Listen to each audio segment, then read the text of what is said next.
വരാനിരിക്കുന്ന ലോക്സഭാ തെരഞ്ഞെടുപ്പിൽ മുൻ ഇന്ത്യൻ ക്രിക്കറ്റ് താരം യുവരാജ് സിംഗ് BJP സ്ഥാനാർത്ഥിയായി മത്സരിക്കുമെന്ന സൂചന. ഗുരുദാസ്പൂർ മണ്ഡലത്തിൽ നിന്നാകും യുവരാജ് BJP ടിക്കറ്റിൽ നിന്നും മത്സരിക്കുകയെന്ന് ടൈംസ് ഓഫ് ഇന്ത്യ റിപ്പോർട്ട് ചെയ്യുന്നു. അടുത്തിടെ ഇത് സംബന്ധിച്ച് കേന്ദ്രമന്ത്രി നിതിൻ ഗഡ്കരിയുമായി യുവരാജ് കൂടിക്കാഴ്ച നടത്തിയതായാണ് റിപ്പോർട്ട്. നിലവിൽ നടൻ സണ്ണി ഡിയോളാണ് ഗുരുദാസ്പൂരിലെ BJP MP. എന്നാൽ മണ്ഡലത്തിൽ സണ്ണി ഡിയോളിനെതിരെ ജനവികാരം ശക്തമാണ്. ഈ സാഹചര്യത്തിലാണ് യുവരാജിനെ മണ്ഡലത്തിൽ പരീക്ഷിക്കുവാൻ BJP ഒരുങ്ങുന്നത്.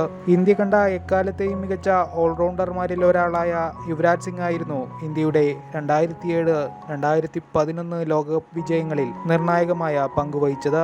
ലോകകപ്പിന് പിന്നാലെ ക്യാൻസർ ബാധിതനായ യുവരാജ് രോഗമുക്തി നേടിയ ശേഷം ഇന്ത്യൻ കുപ്പായത്തിൽ തിരിച്ചെത്തിയിരുന്നു. അതേസമയം BJP വിട്ട് കോൺഗ്രസിലേക്ക് മാറിയ മുൻ ഇന്ത്യൻ താരം നവ്ജോത് സിംഗ് സിദ്ധുവും BJPയിൽ തിരിച്ചെത്തുമെന്ന സൂചനയുണ്ട്. അമൃത്സറിൽ നിന്നാകും സിദ്ധു മത്സരിക്കുക എന്നാണ് സൂചന.